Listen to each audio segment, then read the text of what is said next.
Hello and welcome back to another episode of Into the 99, where we got 99 cards because Commander's number one. Today, I'm one of your hosts, Brian, and today I'm joined by my lovely friend here, Slothy. Slothy, how are you doing? Doing pretty well, thanks. How about yourself? Oh, not bad. The time change is a killer. I'm not going to lie. Fair. I'm really not doing good with it, but we're getting through the week. I'm sure I'll adjust sometime soon, right? Oh, yeah. But I have two other friends. One coming back from our Doctor Who recap spoiler session, and both from the MTGPlace podcast. Please introduce yourselves and pitch. Hey, I'm James. I was on the Doctor Who podcast, which was a blast. I'm really happy to be back. And talking about some hopefully big dinos and stuff. So yeah. Well, you're in my world now with this one. I know, right? We flipped around. Yeah, so I'm Cory, the host of the MTGPlace podcast. We cover all things Magic. James is my co-host there. I've been playing Magic since 98, and I just became a judge in June. So if you have judge questions, sometimes I can answer them, sometimes I still have to Google them, but you know. Alas, such is the wording of Magic. You have the magical app that says all, so you're good though. Yeah. I mean, like you could look it up within 2 minutes, like because they have a judge support thing you could just ping. Yeah. That's not bad. I do enjoy the community coming together to answer some stuff when it does kind of get into a pickle. Because again, the English language sometimes can be confusing, especially when you start throwing in commas and brackets and almost like the math thing. And let's not forget that, Wizards also created lovely synergies such as Sylvan Library and Chains of Mistopheles. Why they did that, the world will never know. Don't play that. There's a flow chart explaining how it works. It's literally a flow chart. There's a flow chart. That's funny. But today we are here to discuss the new Ixalan, the Lost Caverns of Ixalan. Yes. But what excites me about it is we got Jurassic Park. Yeah. Copyright. And we get taken down. You just have to sing it better, I think. Yeah. I think we're good if it's under 7 seconds. Yeah, so is that what it is? Yeah. That's good to know. You just got to pitch it up and you're fine. I mean, that's what the Twitch rule was. I'm assuming it's the same for YouTube. I don't know. But it's going to make it sound just indistinguishable enough. Yeah, exactly. Put our own flair. But this I'm really excited because I love dinosaurs. I have always I don't know, maybe it was they were pitching it to me like since I was an early kid, like the Land Before Time, the Lost, Littlefoot, and all of them, and then Jurassic Park. And then my aunt brought me out to Calgary, and we have the Royal Tyrrell Museum with all the dinosaur bones and everything here. So it's just been adding to my imagination ever since I was young. So like I have always just loved dinosaurs. But then we also get vampires, conquistador vampires again. So. Vampires are cool. Yeah, that's fun. This is kind of a little bit of everything here. So yeah, it should be real interesting actually. So yeah. Is there any tribes from the set that you're excited for? Besides dinosaurs, I guess? I saw there were a couple cats again, which makes me very happy. I always love cats. I love cats. So, I mean, that is my profile picture. If people notice that on Discord. There's reasons for that. But happy to see that among some other things as well. So, so Daniel is away, or he is here, but not on the show. So in respect of him and mentioning cats, Mao, yes, I think that was the best Mao I could give for it. Mao indeed. Yeah. Daniel's been under the weather, so he's sitting this episode out, but recording it for us. So thank you very much there, Sir Daniel. We hope that we can give you some enjoyable comedy while you listen. Yeah. Producer Dan today. Yeah, he's producer Dan. So, who wants to lead us off with the Batman that we've named? I will try because his name is hard, but I think I got it. Cory is notorious for butchering names, by the way. So yeah, this is gonna be fun. So we all do. Yeah, that's what I said. I'm just gonna call this card the Batman. We found that out in Doctor Who as well. Some people were struggling with names and that. So our first card is Ixalan's Deepest Betrayal. I'm pretty sure that's right. It is 3 black for a 4/4 legendary bat god creature. That's why he is the Batman. He is flying and lifelink. Whenever he attacks, each opponent discards a card. For each opponent who can't, you draw a card. Whenever an opponent discards a land card, create a 1/1 black bat creature token with flying. And then, when he dies, return it to the battlefield, tapped and transformed under its owner's control. So then the flip side is Temple of the Dead, which is a land. I thought it just said Temple of Death at first when I first looked at it. Yeah. I mean, it looks sick. So you tap it, add a black, and then you can tap 2 in a black, transform Temple of the Dead, activate only if a player has 1 or fewer cards in hand, and only as a sorcery.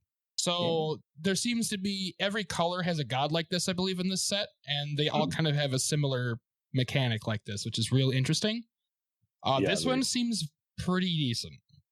Yeah, they turned something interesting for a new. I feel like we're going to be seeing some more discard stuff. And it actually has a payoff now, whereas like before, like you rack them to death, so like they have no hand, but then once they have no hand, you're like, okay, cool, they don't have a hand now. Whereas this, you actually get a payoff for it. Yeah, you get to draw cards when you draw cards, which is in Magic, drawing cards is great always. So yeah. I feel like this would be interesting as a commander, just because if you have the choice then when it dies. Am I going to put it in as a land, or am I going to put it back in the command zone? Yeah, that would be interesting. That's true. Yeah. And is there a lot of bat support in Magic? I can't remember if we talked about this, Cory. But there's a little bit, but I feel like this is better than like a Turgid or a discard based deck. Like, especially with like Waste Knot. If you have Waste Knot out with this, you're getting like double tokens and stuff. You're getting all of the profits. Gross Turgid, get out of here. With the next one, we do have his buddy who we got Bloodletter of. I'm just Ixalan's. Yeah, I think that's right. 1 and 3 black vampire demon flying. If an opponent would lose life during your turn, they lose twice that much life instead. Double life loss. This is solid. Oh, it's wound reflection stuff. Its very presence rips old wounds open to bleed anew. Yeah, if you play Wound Reflection, this is just a cheaper version, except for it's a creature, so it's easier for them to remove. But the good old double death combo seems to be back, guys. Well, you could be putting in all of these. This is just gonna go into my my Ellis deck. Do you play the card that they lose half their life and then they just die? And then you lose your other half? Oh no! I don't. I'm not that greasy. Come on, guys. That's totally not been a thing ever. Black red. You could play the ogre. It's like all opponents have their life or something. Yeah. So no, I haven't done that at least. Your life.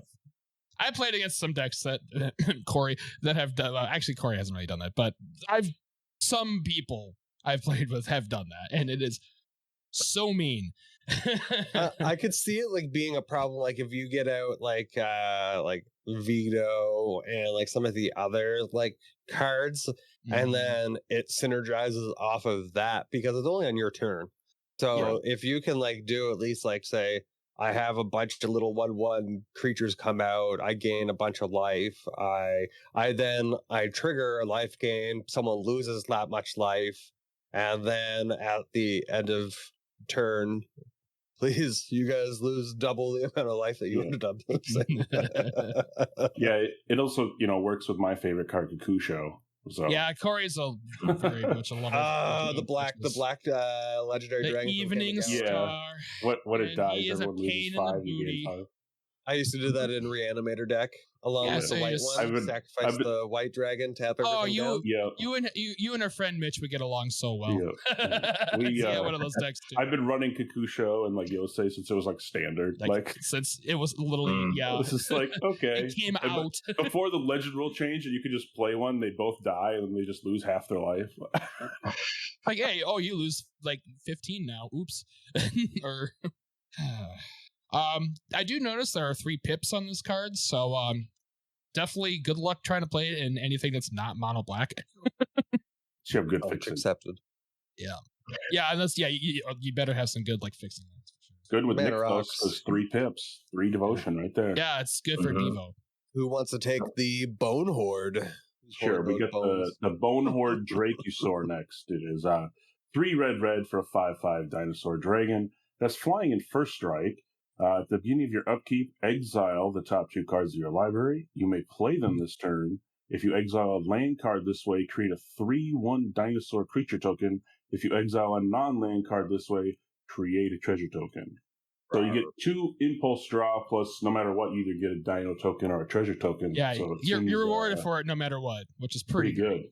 And it's a dinosaur dragon. I mean, come on. It's an awesome creature combination. Yeah.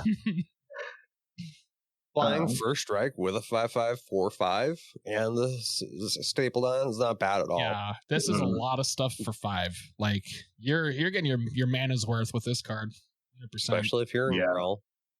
Yeah, I mean, you're in a Dino deck, this is good. You're in the Dragon deck. You have like Dragon, this only costs 4. Yeah, exactly. Yeah. Seems really good with Dragon. So we got Cavern of Souls again. That's just a reprint. Slothy, do you want to take the new one here? I absolutely do. I love this card. Oh. We've got Chamil, the Inner Sun. It is a legendary artifact for 6. Spells you control can't be countered. And at the beginning of your end step, discover 5. Yeah, Yes. Discover is kind of like the new fixed Cascade. Yeah. Basically. And it's kind of busted with some of these cards. So what is it? Exile cards on the top of your library until you exile a non-land card with The mana value 5 or less. Okay. Yep. And then if you choose not to cast it instead of it like just not going anywhere like you would with Cascade, you get to put it in your hand. So yeah. So it's like better. Oh, I like that. Okay. Yeah. That's not bad. So like, because normally you'd hit like a counter spell and you're like, well, this is useless. Like, well, at least now I can I don't want to play this unless you want to counter something like right on the stack, but usually you don't. Spells can't be countered. It's good. I did get to use this in the early access, and it's kind of crazy. Especially if you hit like another Discover card off of it or another or something. Oh, and yeah. you just keep looping. Like it's insane. This is gonna bring me this is gonna give me like terrible flashbacks of Shards of Alara where you just like cascade or Enigma Sphinx cascade into cascade this other thing into cascade this other thing into cascade and then all of a sudden they have like 7 things on the board. Sounds like my sliver deck. I feel like I stopped playing Magic during a great time. Yeah, you did.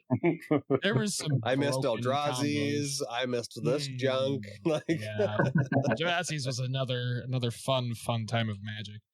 I did love Zendikar. I will say Zendikar will always be my favorite set. Because that was just a cool plane. But yeah, Eldrazi was a very love-hate relationship. Like it was a cool set until they play Emrakul, and then you just cry. Like, okay, and I weep. I guess I lose. What's that mean? Guess I'll die. So big who wants boy to take here. the new one? All right, we got Galta the Stampede Tyrant, 5 green for a 12/12 legendary creature Elder Dinosaur with trample. And when it enters the battlefield, you get to put any number of creature cards from your hand onto the battlefield. Amazing. This is just that's great, man. This is ridiculous. It's win more because it's like you have to have a bunch of cards in your hand. So, like if you don't have but it's still like what 8 for a 12. 8 for a 12/12 seems pretty broken with trample. By the way, Thundering war call calls forth a primeval army. Just some of the flavor text on these cards are great. Mm-hmm. I mean, yeah, like this with like Craterhoof or something like that. It's just like, why? Like, let me just your opponent just in hand. Your opponent just cries. James, you could you could tooth and nail this out, and then, tooth and nail, Craterhoof, and then just play every creature from your hand. Do you imagine someone tempting Worm and you had that in your hand? Oh my gosh! I just play my Galta and then I'll play my own stuff. Like show and tell. I'll show and tell this for you. Oh yeah, you're gonna play your Gristlebrand. I'm gonna play my whole hand. Can't play Gristlebrand Commander though. Yeah, I know. The Gishath is a reprint, correct? Yes. The Sun Avatar. I'm pretty sure that name sounds familiar. Mm-hmm. It is very good though. The user gets skipped. Which leads us to a new Hilatli, or how do you pronounce that? Did I pronounce it right? I believe that's correct. Hilatli, Poet of Unity, 2 and a green legendary creature, human warrior bard. Interesting, that's a lot of staples. It is. When Hilatli, Poet of Unity, enters the battlefield, search your library for a basic land card, reveal it, put it into your hand, then shuffle. Oh wow, she has lots of colors: green, red, and white. So 2 Boros, exile Hilatli, then return her to the battlefield transformed under her owner's control. Activate only as a sorcery. Bagow. We got Roar of the Fifth People. This is tiny. Okay, wait a minute here. You good? Yeah. So number 1 is create 2 3/3 green dinosaur creature tokens. Not bad. Number 2 is Roar. This enchantment game. Yeah, that enchantment. Roar of the Fifth People gains creatures you control have tap to add a red, green, or white. That's not bad. That's actually pretty good. Yeah. And then number 3 is search your library for a dinosaur card, reveal it, and put it into your hand, then shuffle. And then number 4, dinosaurs you control gain double strike and trample until end of turn. I'm so excited to build this one. This is an amazing card. I'm so excited for this card. Roar, my guys. Roar, my Fifth People. Obviously, the enchantment is way better, I feel. But the front side, I mean, just getting ramp is nice, especially for a Naya deck when you're playing big dinosaurs. Yeah. This just reminds me of like one of the Praetors. Yeah. Basically, she is very, very angry that she lost her spark. So she's like, okay, I'm not going to be a Planeswalker. Well, okay, I'll flip into a bomb saga. Okay, how about that? Does she die after this, or does she come? No, it was the although during the Phyrexian War, a lot of the Planeswalkers. She was a Planeswalker. When you would sacrifice it, yeah, you sacrifice it. Yeah. Oh, it's like a typical saga. You just play it from the command zone again. Yeah, you just replay it. Mm-hmm. Not as good as a Praetor. They come back. Right. Yeah. Okay. She's not a Praetor, but I'm just saying the be able to just have it loop would be nice.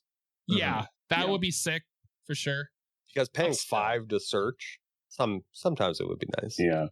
Well, I mean, she's a bard, right? So how many bards are in Magic? Because then I can build a bard deck. Well, there's Tom Bombadil. He's Tom one. Bombadil, Yisan. Yeah. I'd say there's be a handful. This is dragon from Baldur's Gate too. This is a saga, so this would work with Tom Bombadil as well. True. If you have to cycle all the way through it, of course, but which would take a few turns. This card is amazing. I'm very excited for this one. Please take it away with the guy with the dinosaur hand. The legendary. Oh, sorry. Are you talking about the bard or the red card here? I was still talking about her, but this also, this is a thing. We have the Red God next, who is also insane. Oh, looks like we're going through all of them here right in a row. I was looking at this artwork and I was like, all right, this looks interesting. Yeah, he literally has like a T-Rex for his hand, which is pretty, or whatever that is. Yeah. I would 100%. I would probably be a lunatic, and I'd just be like, "Oh, how are you doing today?" I would just be using my hand as a puppet the entire time. That sounds about right. We have Ozur Axonil Deepest Might, which is the red god. He is 2 red for a 4/4. He has trample. If a red source you control would deal an amount of non-combat damage less than his power to an opponent, that source deals damage equal to his power instead. When he dies, return it to the battlefield tapped and transferred under its owner's control, which is Temple of Power. Shocking. It's a land. It taps for red. It also you can tap 2 in a red and tap it to transform him.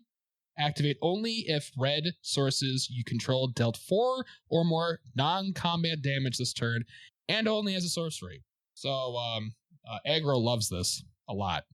This artwork, amazing. Love it. Mhm. The temple built into a volcano, the Aztec architecture, With and then like the dragons flying around it. Yeah, it's Mhm. there's like lightning with bolts the hitting smoke and everything. Yeah, like just like they nailed it with this it. one. Yeah, this flavor is amazing. They Definitely. had me questioning. Hello. It's also kind of cool that they fitted flavor text on the backside of the bottom, Oh, I which is didn't kind of read that. interesting. Yeah. It's too tiny. I can't even. It's just like Chamili gave the power Yeah. to whatever's passant. Anyways, but yeah, so it's like whatever flavor text. But I thought it was interesting because normally cards with a lot of text don't have flavor text. So Right. Yeah. Yeah. That's true.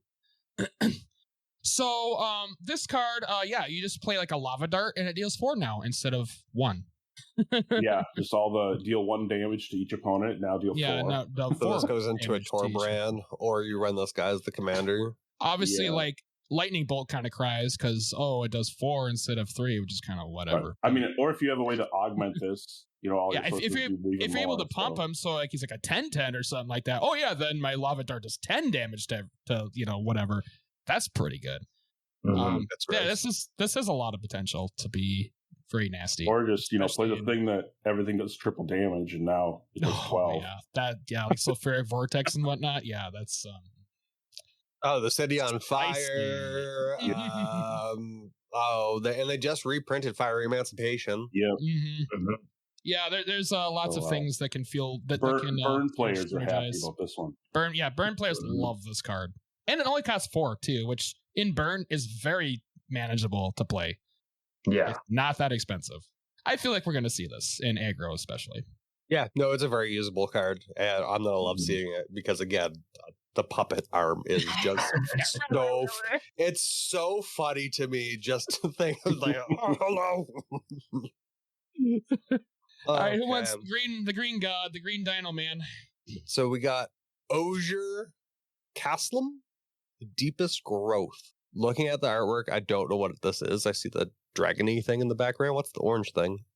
But it's the 3, growth. 2 green. Legendary creature, God, trample. Whenever Ozur Kasim deals combat damage to a player, reveal that many cards from the top of your library. You may put a creature card and or a land card from among them onto the battlefield. Put the rest onto the bottom of on the bottom in a random order. When Ozur Castlum dies, return it to the battlefield tapped and transformed under its owner's control. And then we got Temple of Cultivation. Tap it for a forest. You can pay 2 in a forest to tap it to transform Temple of Cultivation. Activate only if you control 10 or more permanents and only as a sorcery. Which So seems if you've pretty got easy to City's do. Blessing, Yep. So that's basically a whole lot of finding things off the top of your deck, which can be very, very useful in green. Green. That's one thing that green can struggle with. Basically, cantripping stuff is always good. For sure. I don't mind it because you have to you have to attack with it. Like you need it to die to really trigger it. Mhm. Yeah. Unless you can get in for 5 unblocked, but Yeah. That's the other thing. I don't know. The Timmy player in me is like, sweet, I can attack, look at 5-6 cards, play a creature and a land into play, and it's like I'm just ramping and I'm playing big things. Yep. Mm-hmm. Which is what green likes to do, Yeah.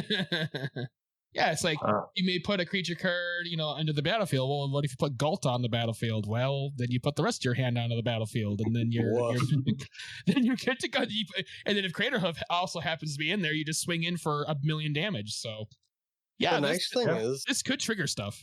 The nice thing is that it does look like Gods got a little bit of love here. Yeah, they really did. All the Gods from when we Cory and I very recently did our own set reveal on this. All the Gods seem to be quite good, as we are currently learning. Yeah. Speaking of which, we have the blue one next if someone wants to do that. Yeah. We've got Ogier Pakpatik, Deepest Epoch, 2 double blue for a 4/3 legendary god with flying. Whenever you cast an instant spell from your hand, it gains rebound. And when it dies, return to the battlefield tapped and transformed under its owner's control with 3 time counters on it. Then it transforms into Temple. It can tap for blue and remove a time counter from it. 2 in a blue and tap and transform it. Activate only if there's no time counters on it and only as a sorcery. So this I can see being a problem. This feels like they kind of ripped off Atlantis, not gonna lie. Oh yeah, the Temple, 100%. They definitely play tested this, and they're like, yeah, rebound is such a good ability that we had to make it, wait at least 3 turns to come back. Yeah, they learned their lesson. Rebound is nasty, so nasty. And yeah, just all your spells have it as long as this is in play. This is just instant spells, but yeah. Oh, it is just instant. Sorry. Yeah. Okay. So it's not sorcery, but still. You can put this into like a. This seems good in the 10th Doctor. It seems like very good in the 10th Doctor. Yeah. Also very good in Brago.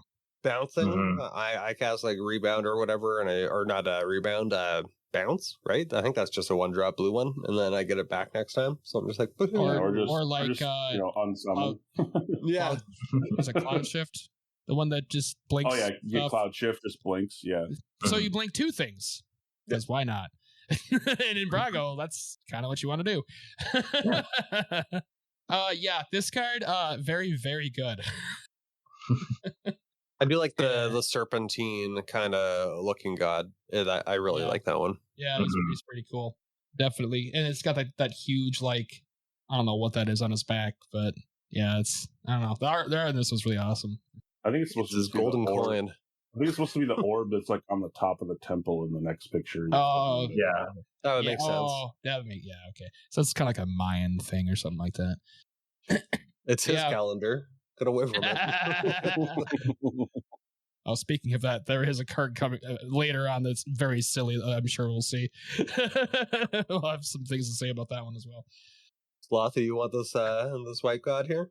Someone else can take it. I just took the blue one. Yeah. Whoops! I'm clearly not paying attention here. Tack? I don't know. I can't probably butchering that, but whatever. Tack. Sure. Yeah. Deepest Foundation, 4 white. So this is the most expensive god. For a 6/6 legendary creature god with vigilance, if 1 or more tokens would be created under your control, create 3 times that many instead. We don't need it. We don't need this. So good. That's why it's the most expensive. Continue. When it dies, it comes back as Temple of Civilization, which is a land. Taps for a white, and you can pay 2 and a white and transform it back if you attacked with 3 or more creatures this turn and only at sorcery speed. So there's 3 creatures that I created. Really good. Yep. Yeah. I mean, this with doubling season is just 6 times automatic. Yeah, would you like to do 6 tokens? What are you talking about? Doubling season? I'm thinking of like Mondrak and Anointed Procession. Well, that too. I mean, what if you have them all, right? Then you're just like, okay, let me get the calculator out. Yeah, it's like, I got to do some. We apply one effect after another. By our powers combined, Captain Planet. And then I have Scoot Swarm, and I have to do more math. Oh my god! Yeah.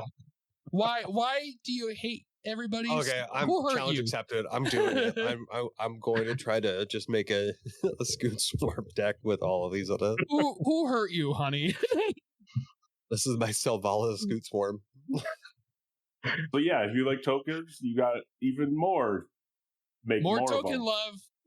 did we need it? Not really, but Mm-mm. we got it. At least I guess this one's easy to get back. Like, Yeah. like if they, because people remove those on the spot. So Oh, this is a remove on the spot 100%. I will path the crap out of this card. that Yeah, beats Unless it. it's my No, commander, and then if it's exiled, it doesn't come back. So Yeah. it's like, all right. Yeah, if it's a commander, then well, that's an issue. But then you just make that commander tax as high as possible. That doesn't sound like an issue. It sounds like an ish me. Wait, what? Hey. So yeah, so that's all the gods. They're all really, really good. We talked about the black one earlier. The white one is broken. The blue one I see being disgusting. Actually, I do. I like them all. Yeah, they're good? all playable. I think you're going to play them all in My some flavor, deck or though, flavor goes to the red one. Yeah, the red Just flavor. the artwork on the red one's the best. Like Yeah, the dragon, red or artwork, the dinosaur hand. I keep saying 100%. dragon, but dinosaur hand. Yeah, Too good. I love I it. mean, he's got dragons flying around too, so both are present. They reprinted Resplendent Angel in this. Yes. I didn't even notice that. They sure did. Wow. Oh yeah. Okay. I'm gonna take this Boros Planeswalker if that's all right here. The one in the set. Bad He's an elephant, and he is cool, I guess. We have Quintorius Kond, 3 and Boros, so 5 total for a legendary planeswalker named Quintorius, who comes into play with 4 of the Loyalty counters. loyalty. That's the word. My God, I forgot the word. He has a static ability of whenever you cast a spell from exile, he deals 2 damage to each opponent and you gain 2 life. And then his plus, yeah, there's a theme is coming together here. His +1, create a 3/2 red and white spirit creature spirit creature token. His -3, discover 4, and then his -6, exile any number of target cards from your graveyard. Add red for each card exiled this way. You may play those cards this turn. So there's a lot going on 2 here. damage, 3 life, 2 damage, 2 life, and away we go. He's basically baby helixing every single time you basically do one of his abilities. I played against this card in limited, and if you ultimate this, you just win the game. Pretty much. Yeah. Fair. So just know that if you do play limited, don't pass this. Ever. Yeah, this is a game winner. But yeah, it also seems good in Commander, like especially in decks where you play stuff from exile, like you play the Atali where you play stuff from Commander. I think it would be fun. Can you play Planeswalkers as commanders now? Not unless they say so. They usually have to say on the card if they do or not. Illegal commander, illegalizing. Yeah. Rule 0, you can play them. There you go. But yeah, I think it could be fun. But if it comes across as broken, then definitely that's one thing. For the fun of the game. But yeah, they definitely did right pricing it at 5 mana because any cheaper this would just be bonkers. Insane. It's already really, really. If you good got him out, if you got him out super early, though, I don't think you would have the payoff that you would want. Right. I mean, unless you're playing a bunch of impulse draw effects or Atali, all the stuff where you play stuff top of your deck, then it's okay, every spell I cast, I'm just going to drain you. Yeah. Exactly. Yeah, this card's really good. But yeah, it's definitely okay, make 2 3/2s, protect it until turn 7, activate the ult, and then just win the game. I know Daniel's listening in, and he's like, the things that we need to look at a Planeswalker is, can it protect itself? And this does have all of it. Plus, I really enjoy that ability that's stapled on. If you're it really does a lot. If you're really behind, you could just discover 4, see if I can get something good. I mean, that'll trigger the cast spell from exile too. So. Yeah, you're gonna basically do the baby helix no matter what with that one. You don't want red to have spells and a lot of open red mana. That's just a bad time for everybody. Look at what Jessica's Will that adds a bunch of red mana. This card just took over the red deck. Jessica's Will does the exact same thing. I will exile the top cards from your library. I get X amount of red mana, and away we go. Let's have some fun, right? And then we do have the reprint for Resplendent Angel, which amazing. I think it needed a reprint. I think it was a super pricey card, if I recall. Yeah, I honestly can't remember the last time it was reprinted. It's been a long time though. Mhm. And then we have a new Saheeli. Yeah. I'm not Mm. big on blue red, or is it? So if someone's excited for this one, please. I'll take the Cat Noble next. Yeah. All right, so Saheeli, the Sun's Brilliance. It is a blue and a red for a 2/2 legendary creature, human artificer. And it has pay a blue and a red, tap it, create a token that's a copy of another target creature artifact you control, except for it's an artifact in addition to its other types. It gains haste, sack it at the end step. So it's kind of like the Planeswalker Saheeli that already existed, except for it's a 2-mana version, and you can pay 2 to get that effect. Yep. I like the artwork. Yeah, it's really nice. She's making a dinosaur. Very pretty. Rar. Yeah. Yeah, and speaking of the Resplendent Angel, the only printing, or the last printing was in Core 2019, other than the promo version. Oh, yeah, it's been like 5 or 6 years then. Yeah. And it's a really good angel. For 3. I know. So yeah, see, it's cool. This card, I love this card, so go for it, man. I love, well, we love cats. Yes. So we have Sovereign Okenek How. How? Yeah. I'm just gonna go ow. Ow. Not a wolf. You can't go a woo. Oh my god. Werewolves of London, right? 2 green and a white legendary creature, Cat Noble. Ward 2. I love Ward. Ward's so fun. Ward is so good. Whenever Sovereign Okenek attacks, for each creature you control with power greater than the creature's base power, put a number of +1/+1 counters on that creature equal to that difference. Again, Shalai and Halar. Like, I just keep... There's too many +1/+1 cards now. Mm-hmm. Yeah. And Cory and I struggled with this at first. We were like, to wrap our heads around what this was when we first read this. But yeah, basically this snowballs, like, as long as you have a couple, like, or like say even Elish Norn, which, just artificially makes stuff +2/+2. Mm-hmm. Well, then when this attacks, that stuff gets an another +2. And then it snowballs, and then it's +4. And if you have any other doublers or hardened scales or doubling season, anything. Like it's literally logarithmic if you can snowball this enough. Oh, you could put in you could put in the green Sapperling Maker. And that once you have City's Blessing, they get +2/+2. Yeah. Yep. There's also a morph card that gives your saplings +1/+1, I believe, when it unmorphs. Yeah, obviously on one counter deck or modified creature deck, you can just deck and buff creature tokens you control get +1/+1. Yep. Mm-hmm. All the little anthems. Intangible Virtue. There's lots of cards that do that. Yeah. Yeah, it's this paired with all that is going to be all those decks plus every cat deck. Yeah, and this is going to be great in the cat decks that exist as well. So, oh my god, this card is. I also really like the artwork. The art is amazing. Holding like just a badass like sword is amazing, man. This is like gigantic razor blade thing that he's got in his hand. Beep beep beep beep beep. Really cool sword. There we go. We'll scroll down to the next roll. Didn't do it this time. Thank you very much. All right, I'm gonna add a Dimir card here. Yeah.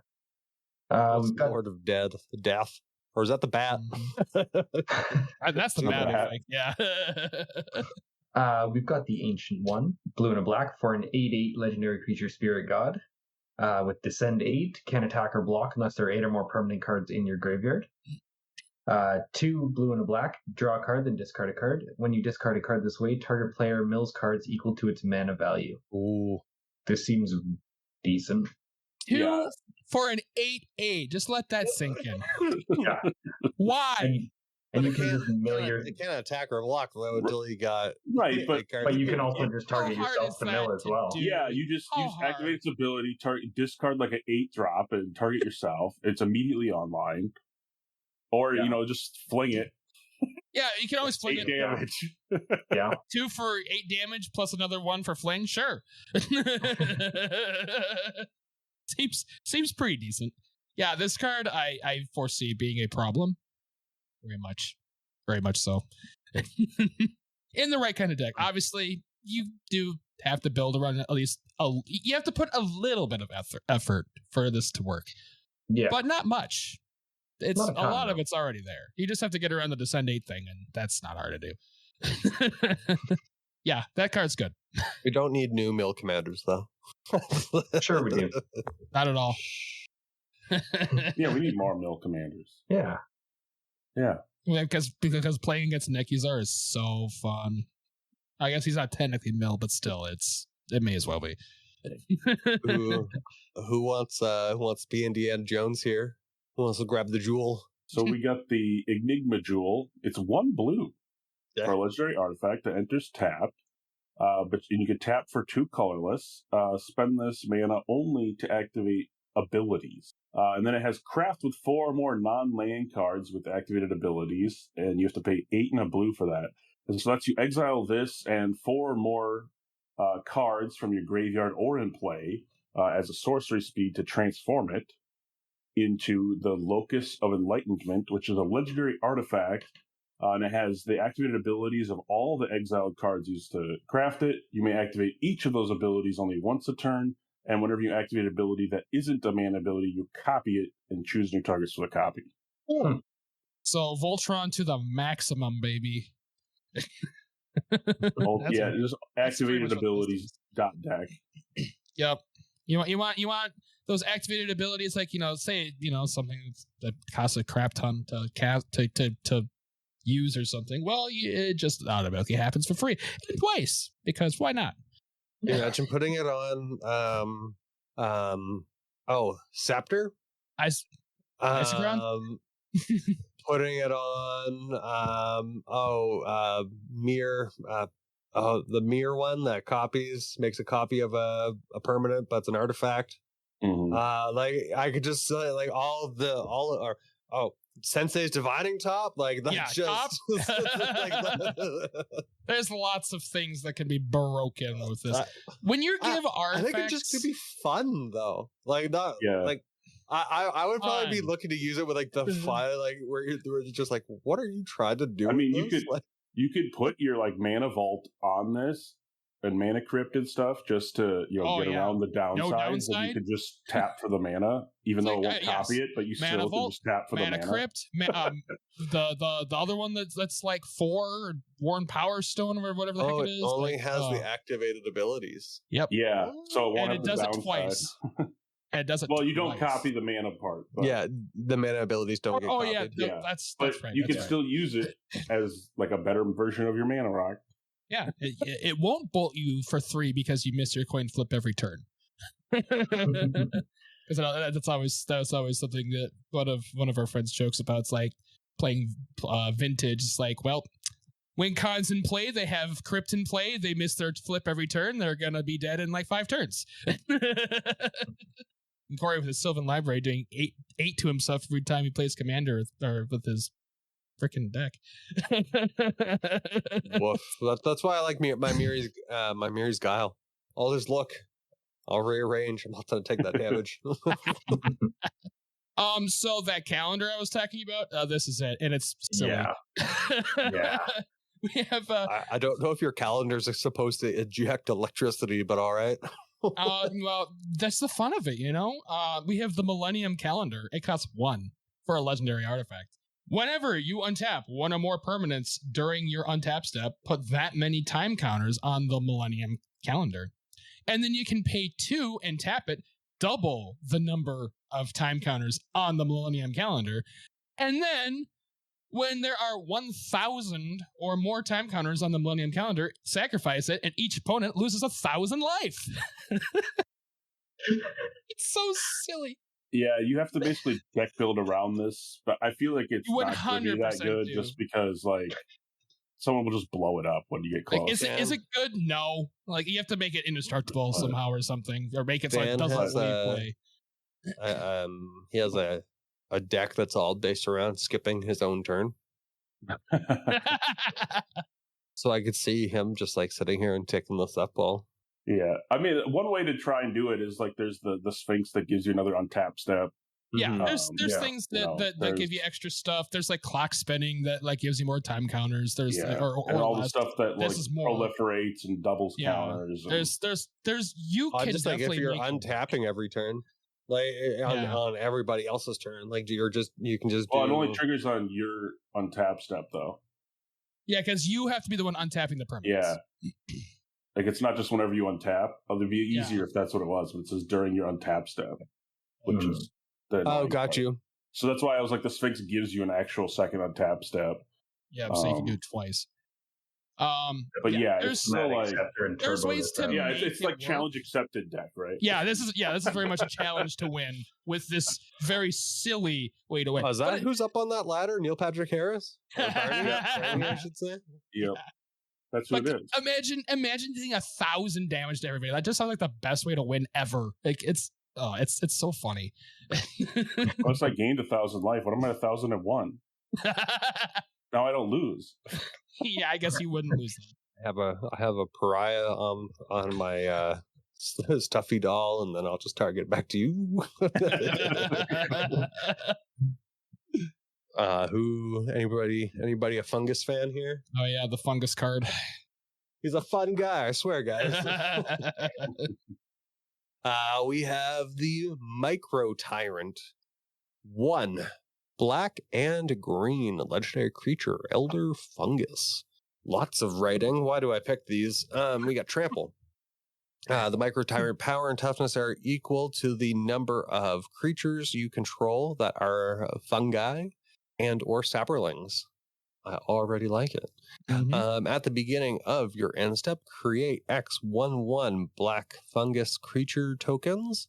With this creature can't block, where X is the number of times you've descended.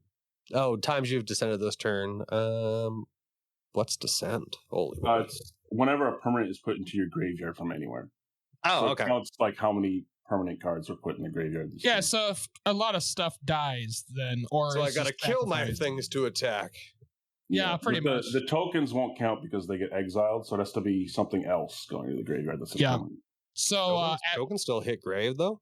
Oh, but for the descend. Yeah, for the descend, it doesn't count because they don't stay in the graveyard. It has to be in your graveyard. Yeah. Gotcha. But like tokens do hit your yard, but then they're gone. Yeah. So Ashnod's Altar, anybody? Phyrexian Altar, yeah. I'm just like, hello. It's just because massive. All of the sacrifice. Yeah. And then you just make a ton of things, and then you make more things, and then you make a ton more things, and then you get like 15 billion mana, and then I don't know, you probably win the game somehow. I mean, when you have, that's the thing about mana is the possibilities are endless. You can do whatever you want. If you already have like a Slimefoot or a Gave or Gave deck, you can. This would be good in there. Yep. Yeah. Or actually, even any of the Devour ones. Oh yeah, that could be good. Unfortunately, it's not the colors from my Devour deck, but it would be really good in it if it was. Yeah, this card has lots of potential. For sure. We are just about to finish the mythics. We're not even into the rares yet. Yeah, we're trying. There's a lot of stuff. Yeah. But we've talked about a lot of cards. There's a lot of cards that have stopped and had us talking. So like, I'm looking forward to a lot of these cards. Actually, we haven't even gotten to like my dinosaurs yet, and I'm actually quite excited for that Elder Fungus. Yeah, fungus. And that cat. That cat's really good too. Yeah, the cat is good. Yeah. Oh, I'm so excited. So we got this lovely Nexus down here. Yeah, it's 6 green for a legendary artifact. This spell costs X less to cast, or X is the greatest power among creatures you control. Whenever one or more non-token creatures you control die, create a green fungus dinosaur creature token with base power and toughness, each equal to the total power of those creatures. And you can pay 2 and tap this to double target creature's power until end of turn. So they basically did not learn their lesson with Great Henge with the whole X less thing. You're gonna I'm gonna pay 2. You're gonna pay 2 and put it into play because that's gonna happen. And then this is just really good. So they made a card to cheat out Fungosaurus. Yeah, pretty much. Yeah. And then You you can can play make the this power double. in your fun guy deck or in your dinosaur deck because it makes them both. We were going through like old cards. I was like Fungasaurus. I was like, this is amazing. Back to like, when we were doing our brood at live, that's where it was. We're like, oh, we should just add this in because the dinosaur. Yeah. Good stuff. Good And stuff. then we got Hunky Vito here, who wants to take this guy. Yeah, I'll take him. Or I'll go for it. No, go ahead. Okay. Vito, fanatic of the Bat Dude. He's 2 and Orzhov or white and black for a 4/4 legendary vampire demon creature with flying. Whenever you sacrifice another permanent, you gain 2 life if this is the first time this ability has resolved this turn. If it's the second time, each opponent loses 2 life. If it's the third time, create a 4/3 white and black vampire demon creature token with flying. So basically Omnath, but for life. Yeah, and It does more. If you have any sort of aristocrat deck and like Ashnod's Altar or something, just you could trigger this 3 times easily. Sorry, not life But sacrifice. if you also have the black traitor like guy that goes along with it, it will double death triggers. There's the other double death triggers card too. So even if you have them in there, because I think getting in aristocrats, I already have something on trigger with that life gain. Yeah. Right. But then I'm also going to have something that's on trigger with when each of my opponent loses 2 life. So if I can get multiple triggers of each of those triggers, that to me would be fun. And then if you hit it a third time, you get a token to replace the token you're sacrificing. And I get 3. Yeah. If I have both of those doubles out, I would get 3 or 6. Also, you can just sacrifice treasures too. Yeah. Just permanent. Doesn't even have to be creatures. Any permanent. Yeah. And then, of course, you have, again, like an altar in play or something like that. Well, yeah, I mean, there you go. This is funny because you'll gain 2 life off your fetch lands, so you get fetch lands turn into gain 1 life. I want to crack my fetch land and gain 1. It's so silly. A real payoff here. I like it. They turn your fetch land into what was like the ones that like you gain a life when they come into play, basically, that are double lands. It's I like so it. funny. And he's playing. Yeah, and he's playing. He's 4/4, like well statted, of course, and does a ton of stuff. So he's a vampire demon. Not even just a vampire anymore. Yeah, he's very edgy now. You know, he listened to a little bit too much of My Chemical Romance, and now he's just super edgy. Well, I mean, he's a demon. You could put him into play with Kalia, right? There you go. Yeah, exactly. You taking the cloud guy? Unless you'd like it. He's pretty good. Yeah, please take this blue white guy away. Moving on into the rares, we've got Abelo, Ancestral Echo, 1 white and a blue for a 2/2 legendary creature spirit with flying and ward 2. You can pay 1 white and blue, exile another target creature or artifact you control, and return to the battlefield under its owner's control at the beginning of the next end step. Brago, anybody? Yeah, flicker deck. Let's cloud shifter stuff every turn. Basically, when you like read his name, Ancestral Echo, all I heard was Abuelio. Every time I cast it, I would do it. Yeah, this does a lot of stuff. Not only does he basically protect himself with the word 2, then he makes ETB stuff really good. The artifacts. Yep. And then you can just sit there and put mana into it. And you don't have to tap it. You can do it as many times as you want. You could just leave it up too in case they try and like kill your creature. And you're just like, I'm going to flicker it. I'll flicker it. It doesn't come back till the end step. So. And then if someone goes board wipe, I'll basically bounce all my creatures. Yeah, it's the flicker flicker. I'm pretty sure flicker was the one that does it immediately. I can't remember anymore. It's been too long. Flicker with I would replace. Yeah, okay, so it's the other one then. Yeah. I would replace Brago with this guy. Yeah, honestly, could because Brago you have to attack. Yeah, and he costs 4. Whereas but you do have to have 3 mana open. You got to have mana open. But in blue, come on. You probably have Omniscience out at some point. You can just do it for free. with white, you can flicker a lot of those land guys.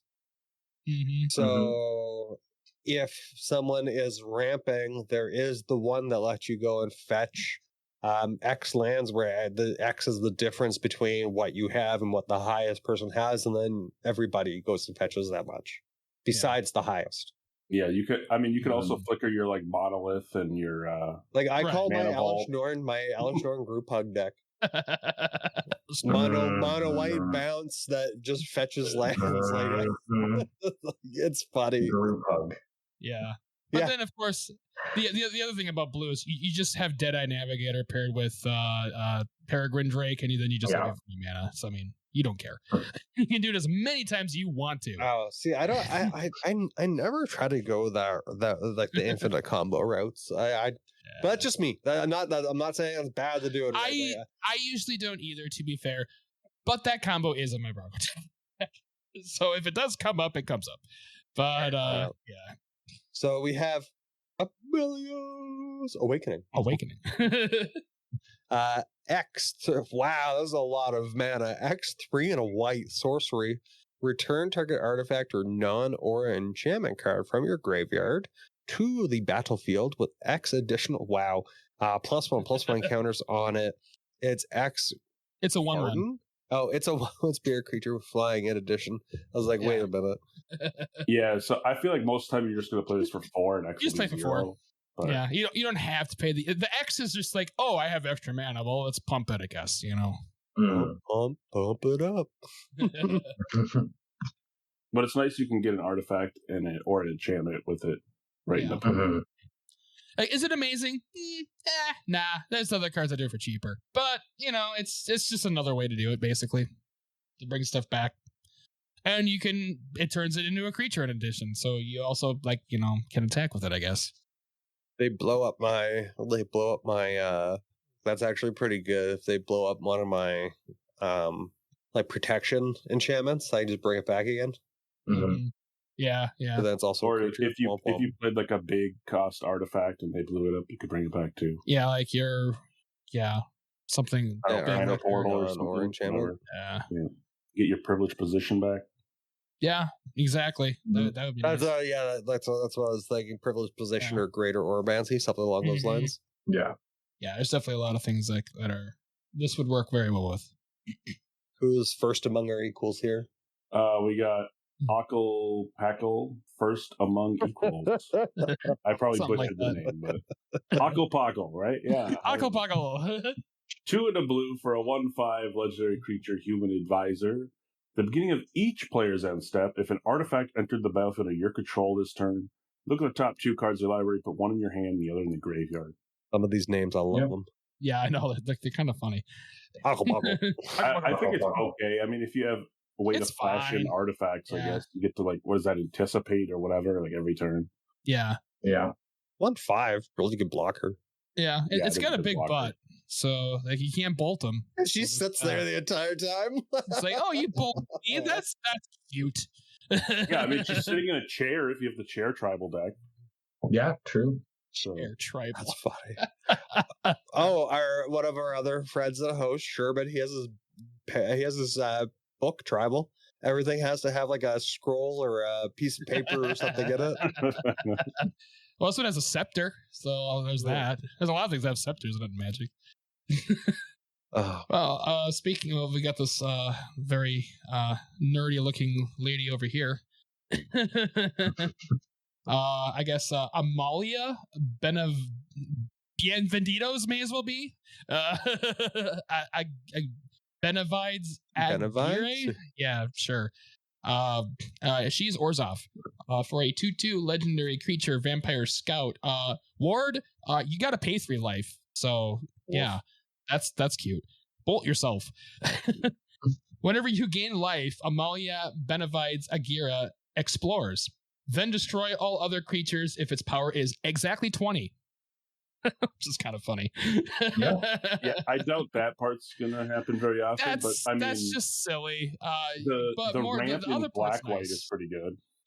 Yeah. Exploring for or you hit a land, you get Orzhov is awesome because white-black doesn't have a lot of ways to do that. So, yeah. Where's the staple? Only do this once. Yeah. Like, doesn't why exist. have they limited so many other cards and then they sit here with this? Don't worry about it. Don't worry about it. Don't worry about it. Don't worry about it. You just got to play Orzhov. And you're Don't worry fine. about that little guy. Yeah, well, I mean, Aristocrats only decks 2/2. already gain a life like all the time, just here and there. So now we'll just get exploring. It's only as well 2/2, from it. but heaven forbid you want to kill her, you better pay 3, which is really I think that's hilarious. Yeah, it's a decent little card. Like she does some work, and then and if you do manage to make her power 20, then you wipe the board, I guess. But no one's probably gonna do that. All right, I guess I got the weird one here. A Nimpickle. 1000th moon. 1 red, white, legendary creature, human soldier. Whenever you attack with one or more non-gnome creatures. Yep. Yeah, there's That's right. gnomes in the set.